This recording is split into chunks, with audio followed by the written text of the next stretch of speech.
Hi guys, and welcome back to my channel. Today we're gonna make something really cool, and it took me so long that we're actually gonna make a multi-part series for this dress. Last episode on the Basic Sewing School we did the basic dress pattern, and in today's episode we're actually gonna make a design from that. And I put a community poll up and you guys actually voted for the empire dress. Now just a quick disclaimer, I am not making a historically accurate empire dress from that time period, but I'm referring to the silhouette, the empire silhouette, which means that the dress has a waist which is right under the bust. That is what normally is referred to as the empire silhouette in contemporary fashion, and that's exactly what we're gonna do today. And next week, because 2 parts. I will be embroidering a lot in this video. You obviously don't have to embroider if you don't like the look or if you just don't like hand embroidery. You can completely skip this step, but for everybody who is interested in how I made it, who wants to do the same maybe or something similar to it, I will of course guide you through the whole process. And with that out of the way, grab your pencils, grab your paper, and let's get going with the empire dress. Okay guys, so this is the pattern that we did in episode 3, where we did the dress pattern with an addition of 2 centimeters. That's this pattern, and for today's video we're actually only gonna use the part up here because we're gonna make an empire silhouette. And as you guys know, the empire silhouette is basically a silhouette that has the waist fitted right under the bust. I love the second angle right here. So we're actually just gonna make basically a dress that is fitted right here, and then here the waist is higher up, and then we have a big wide circle skirt. We're also gonna make additional really big sleeves, which are going to be off the shoulder. So we're going to have basically a fitted short bodice that's going to go over here. We're going to put some rubber inside basically to hold it up, and then we're going to have our waistline right here and a full skirt. So we're going to continue working on this pattern basically, and the first thing we're going to do is actually trace it onto pattern paper. So for the short bodice we don't need that much space. This should be more than enough. And we're just gonna place our pattern on top of it, and as it's gonna be a very fitted, very tight bodice, we don't need any space between this.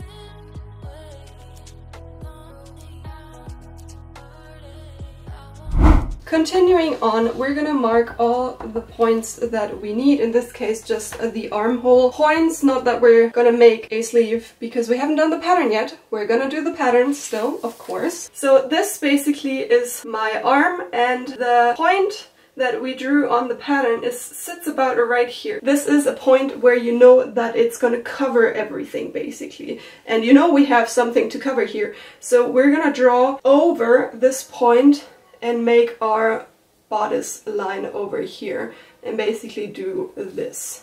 This is so nice, I can show you so much stuff. This point up here, where your collarbone and your breastbone meet, there's like a dimple in here. And that's the point where your neck hole in front stops down here. So we're gonna take this point, and then we're gonna go down, and I don't obviously want to have my dress down here. It needs to cover all of this, and I think that going up until here in a nice curve would look really nicely. So let's do 11 centimeters from this point downwards. So up here is where I just measured, where I think a nice curve would be. So we're just gonna draw a 90-degree line over here, and then we're just gonna go nice in a rounded way down here. Another thing that is in the way obviously is our dart. We have to deal with the dart. We can't put it somewhere, make it disappear or whatever. It's gonna be somewhere in the pattern. So we want to put the dart in a spot where it is a nice curve. What I like is when the dart goes a little bit more to the outside of your breast line. So now it is like right here, and I don't quite like it because I think it makes a weird shape. I would always put it more to the outside. Just a few centimeters, just like 2 centimeters. That is all you need. So what I'm gonna do is I'm gonna put my ruler right here, and I'm just gonna put a point right here. And this is gonna be my new breast point. And before I do all of the relocating of the darts, I'm gonna draw this line to my point in the sleeve. So it's gonna end in here. Just a nice curve. We're just gonna relocate all of our dart lines to the right. And a ruler like I have with the lines for every centimeter or whatever measurement you're using is so handy in this case, because you can really just copy all the lines and put them 2 centimeters to the right. So all of this we don't need anymore. And now we can work with this. Another thing that we need to measure is where our waistline is going to sit. So I want my waistline to be right here. And we're just going to measure down until it hits the point under the breasts. Like, just bulge it up a little bit so that it follows your curves and that it goes underneath your breast line. So in my case, that's actually 27 centimeters. And I marked this point right down there. And another thing that I measured is approximately, because I don't know where this curve is yet. We have to fit this whole thing, obviously. So I went ahead and measured my breast hill, basically. And this is 17 centimeters, give or take.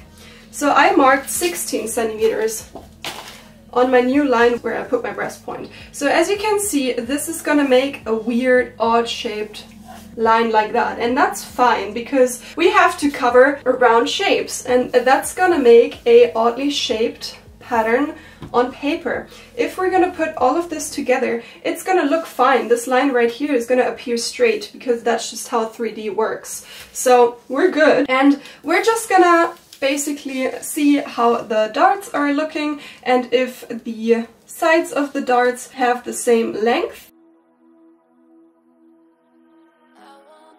And now we're gonna measure the complete sides of the dart. So this is 16 centimeters if we go down to here, 16, and then on this side it's a little bit more because we went up here a little bit, and that's fine. So we're gonna measure 16 right there too. We're gonna draw a 90-degree angle in the middle front, and then we're just gonna use this ruler to make a nice curve to one side, and then to continue this curve to the point that we marked earlier, and continue to draw the line to the side seam. I'm just gonna continue this line until it meets the side seam, just because we don't need a armhole cutout right there. And that's basically the front pattern piece for the bodice. Now we're going to continue to the back piece. So what we're actually going to do, we're cut into the side seam right here. We're gonna cut right there, and we're gonna put this together like so. You can see that this would make a really weird angle up the back piece. So we will have to correct something like this maybe, and we're gonna go down the distance between the bust line and the new waistline. This is 7.5, so we're gonna mark this right here as well. You can see this is at an angle, that doesn't matter too much. This is our new waistline, and it should end right in where the front new waistline is, obviously, as well. And then we're just gonna go down, let's say 2 centimeters. This is really just try out and see, basically. I don't know how this is gonna end up. We don't want to have it any lower than this because it needs to hold up a bunch of weight. So we need to have a complete tube from front to back in order to hold up all the weight of the skirt, because this is smaller than the biggest part of your bust. So hopefully this will stay up anyways. We don't want to make it any harder than it already is, so we're not gonna go under the bust line. We can even close this dart, which I'm gonna do right now, because I don't really think that we need a back dart.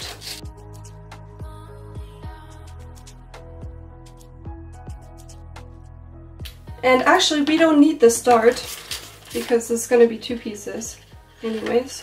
So we can just cut out those pieces.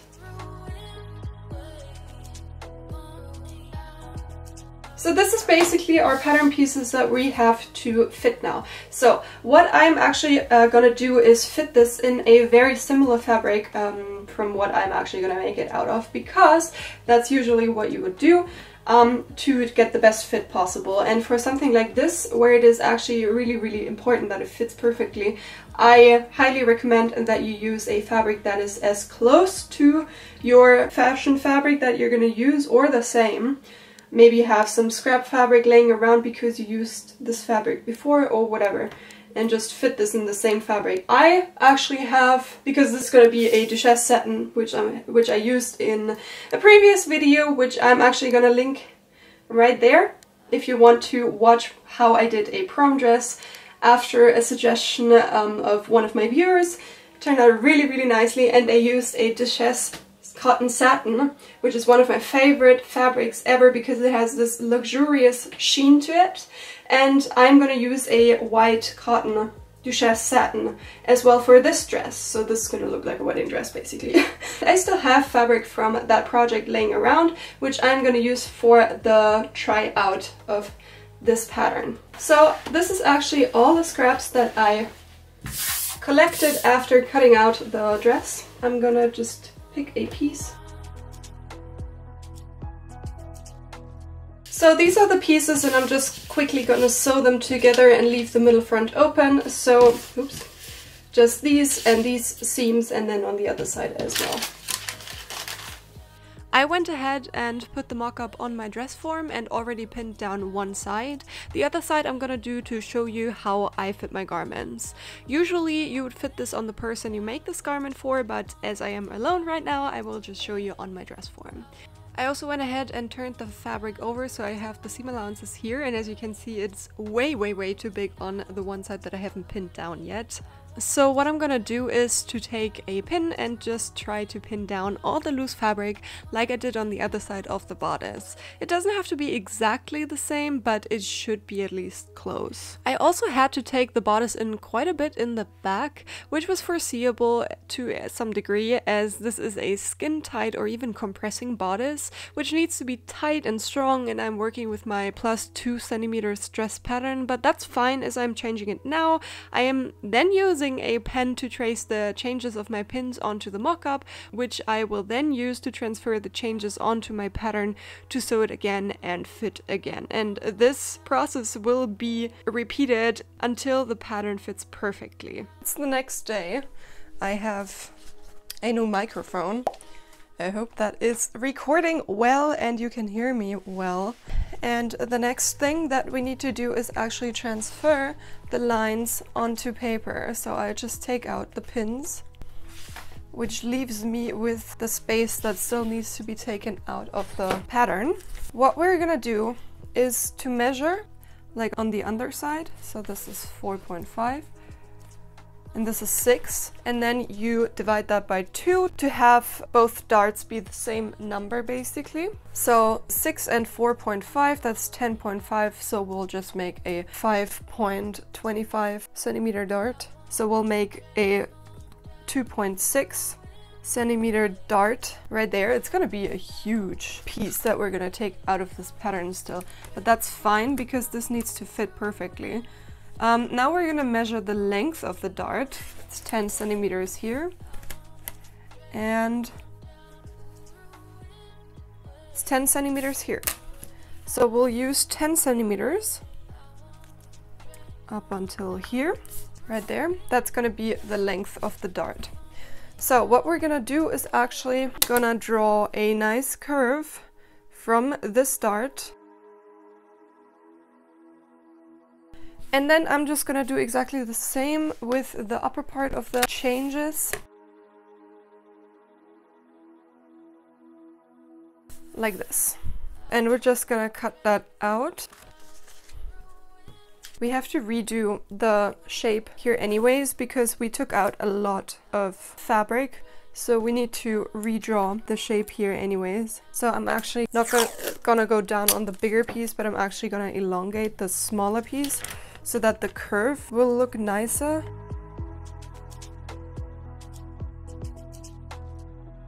Okay, that's the front side. And now we have a bunch of stuff that we need to take from the middle back. Same procedure, we're just gonna measure on both sides. So here is 5.5 and here is less, 4.5, so we'll take out 5 in total.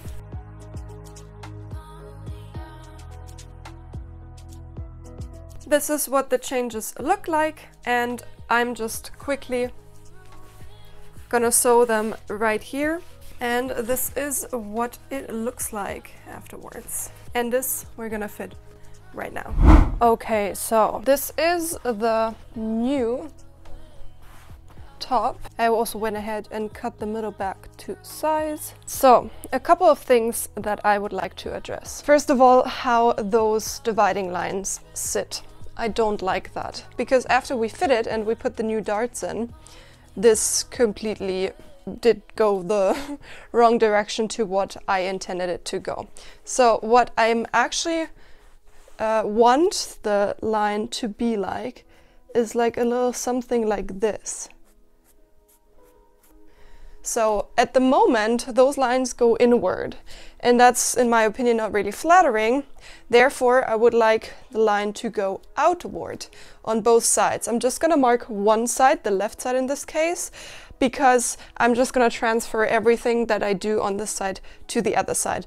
Then another thing that I saw is that the waistline actually goes down. It slopes down, which we don't need, because we need this to be straight. You can see the indent of my waistline right there. So I'm just gonna follow that line. And to be honest, this has 1 centimeter seam allowance still on it. I quite like the height of this. So I think I'm elongating the whole piece by 1 centimeter. So I'm gonna include the seam allowance actually in my pattern piece. Apart from that, the side seam, I want it to sit more to the back piece. You can see here the side seam of my bust, of my dressed form. And I think that's all the changes we need. So we have a different line for the dividing seam. We relocated the side seam. We changed the waistline. And that's it. So we're just gonna transfer those changes onto the pattern pieces again. We take a piece of paper, and I like to just trace the old pattern piece onto it so that I can work with a new empty sheet of paper. I'm going to relocate the line basically of the dividing seam. And how you do that is to basically measure what you marked right there, 1.5 centimeters. And I am putting my other side, the side piece of my front, right down there so that I have the hemline correctly. I am going to mark 1.5 centimeters on my hemline. Same thing that I'm gonna do up there. And I'm also gonna measure this up here. This is 1.5. And then I'm just gonna follow the measurements that I made over there. So basically did something like this. As you can see here, this is obviously way too long for the next pattern piece, especially since we have to take everything that we put in here out of here.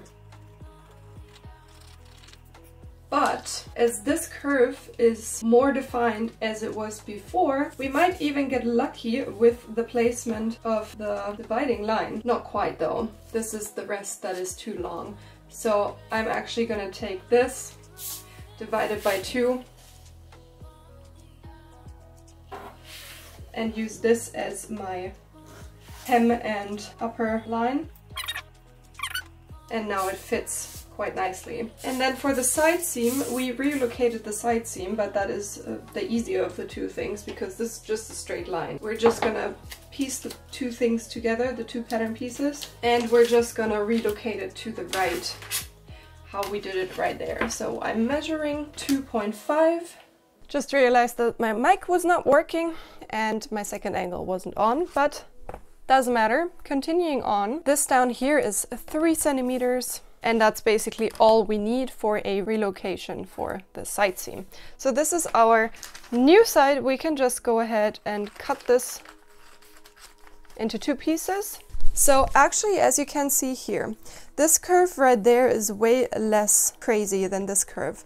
And that's exactly how I like my dress patterns to be, because it makes a very, very nice line. So basically what these two pieces are, this is the side view of my bust area right there. So this is sitting right there. And this here in the front is just from the front, and because this line is not as crazy as this one, it creates a very, very, very nice shape for the bodice, basically. So this actually looks quite nice to me. And we can go ahead and check the lines right there. This line is not really nice, so I think I'm actually gonna elongate it like this. I just quickly showed you the new hemline on my dress form, but obviously I need to fit this on myself, so I went ahead and actually fitted this onto myself as well. As you can see here, I did exactly the same thing. Also went ahead and relocated the waistline, and that's a little bit different. So you can see it's a little bit higher than the one I did on my dress form, and in this situation, I'd rather go for the one I fitted on myself so that it is 100% correct. And for that, I'm just gonna measure it and transfer the new points onto the new sides.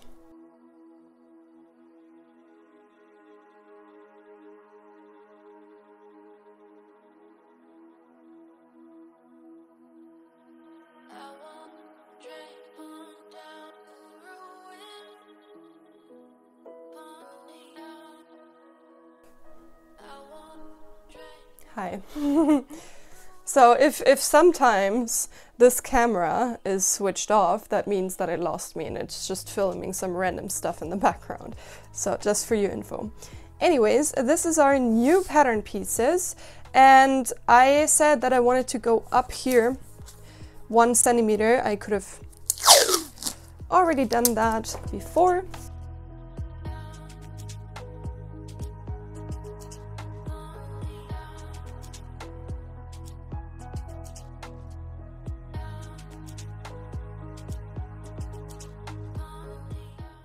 Okay, so these are my new pieces, and I'm just gonna quickly cut this out of my fabric again, fit it again. I'm not gonna do this with you guys this time, as it's just the same thing over and over again. Just making sure that these are my final pattern pieces that fit perfectly. So this is the final bodice. As you can see, it fits really well. The seams look nice and off to the side, and overall I'm quite happy with it. Now it's embroidery time. This is completely optional, so if you don't like the look, or if you just don't enjoy a bunch of hand sewing, and by that I mean days of hand sewing, then you can obviously skip this step, as the dress works perfectly fine not embezzled with pearls and embroidery.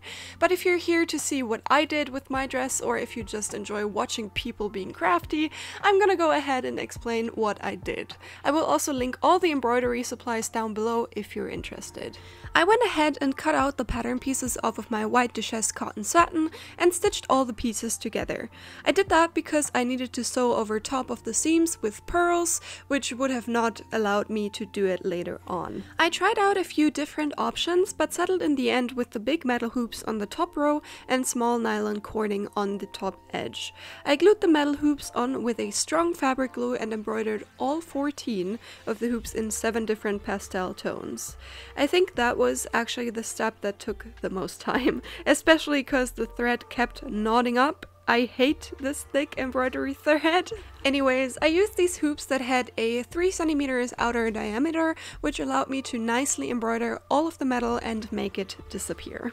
I also tried gluing down the cord in the beginning, but didn't like the handling of the glue and just ended up hand sewing it on anyways. I did 1 complete row and then 2 shorter ones, starting from the side seam and the dividing seam in the front. I first wanted to make an all-white dress with also only white embroidery thread for the hoops, but soon came to find out that I only had 1 noodle of white, so I improvised and chose 6 other pastel tones for the embroidery, and actually really like the subtle tones of the bodice now. I also glued down the metal hoops with the strong fabric glue before starting. Small tip, this glue dries really fast if you apply heat, so I just ironed it wrong side up, which made it dry immediately and I was able to start embroidering. And oh my god, did I embroider. I have so much footage that I cut out of this video of just me embroidering the hoops in different colors, because I thought it would make a nice time lapse or something, but it's just too much, you guys. I think I spent a complete day on the hoops and ended up having to put band-aids on my index and middle finger to avoid blisters. It didn't look nice, but it worked really well. So I'll spare you the rest of the embroidering of the hoops and we'll just skip right into the next step. This is what it ended up looking like and I love it so much with the different tones and all. Oh my god. I continued and finished the hoops with some jewels in the middle and pearls around. I'm gonna do that in just a sec because I'm gonna machine stitch this floral trim on the top and the bottom of the hoops to create like some kind of border, I guess. And after that, I will embellish all the jewels that I put in the middle of the hoops with a row of pearls.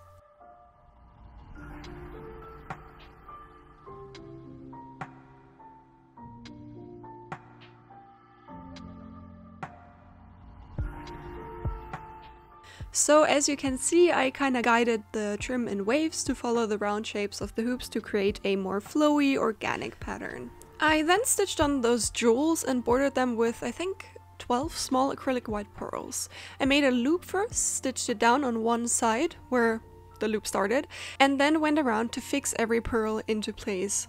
I did that with all 14 of my hoops.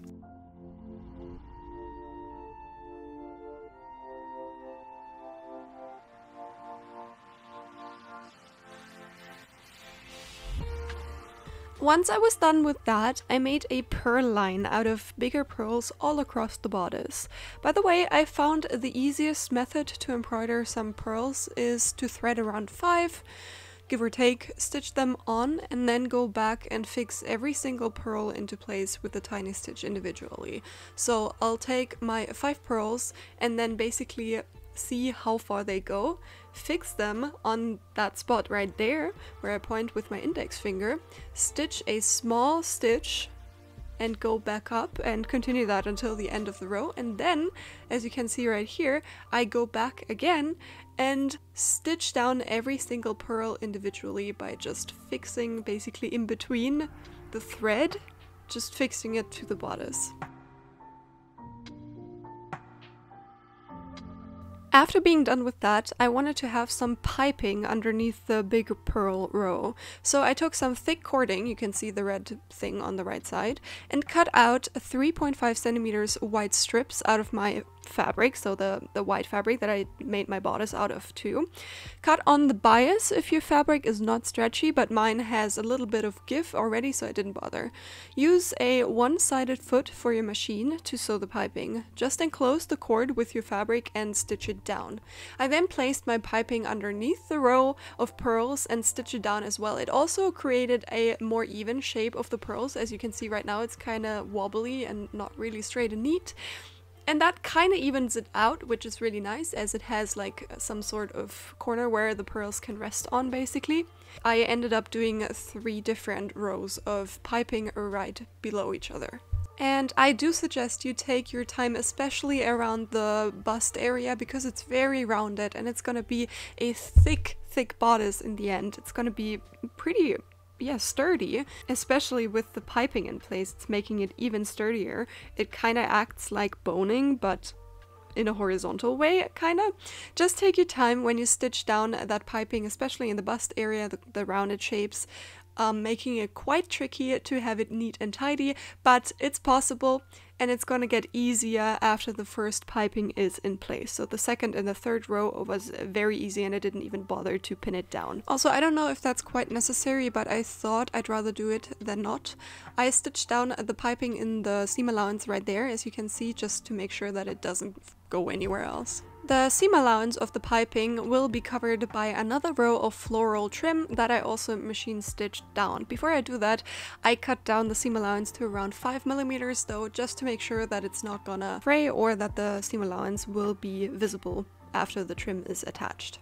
I also went ahead and machine stitched the trim on. If you still have your one-sided foot, it's fairly easy. It's basically the same as if you would put on the last piping.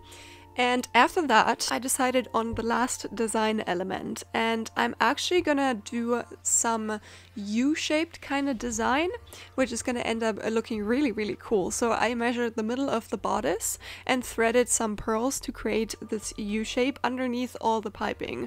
I used some small pearls, I think also 12, then 3 bigger ones and a rose as the centerpiece. And then I just do the reverse order for going up again.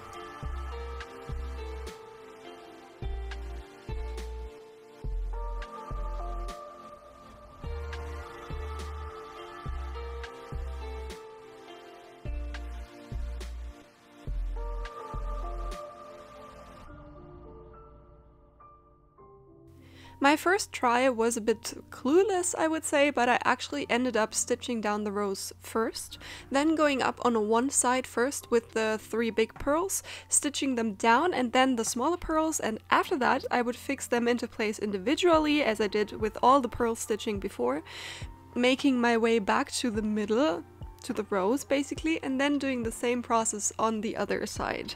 I ended up with 5 of those U's in the middle front pattern piece and 2 teardrop shaped ones in the corners. I also embroidered some sequins kind of shaped pearls on the inside.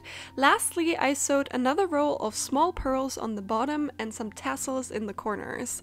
For the finishing of the upper edge of the bodice, I sewed my last piece of piping in place to have a neat finish once I line the piece. I just happened to make the exact amount of piping by chance.